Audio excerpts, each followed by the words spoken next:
ప్రభువైన యేసుక్రీస్తు నామములో మీ అందరికీ నా వందనములు తెలియజేస్తున్నాను.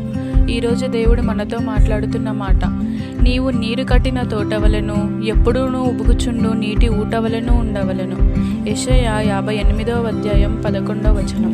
ఇప్పుడు దీనిని బట్టి మనము ప్రార్థించుకుందాం. స్తోత్రం దేవా, ప్రభువా, నీకు వందనాలు, స్తోత్రాలు చెల్లించుకుంటున్నాను నా దేవా. ఈరోజు మాకు బహుమానంగా ఇచ్చినందుకై నీకు వందనాలు తండ్రి. నాతో పాటు ప్రార్థనలో ఏకీభవిస్తున్న బిడ్డలను బట్టి ప్రార్థిస్తున్నాను దేవా. నీ మాటలు వినిచున్న బిడ్డలను బట్టి ప్రార్థిస్తున్నాను దేవా. నీకు వందనాలు తండ్రి. వారి ఆర్థిక ఇబ్బందుల్లో మీరు ఉండండి దేవా. నీకు వందనాలు, స్తోత్రాలు తండ్రి. వారి కష్టాలలో మీరు ఉండండి దేవా. నీకు వందనాలు తండ్రి.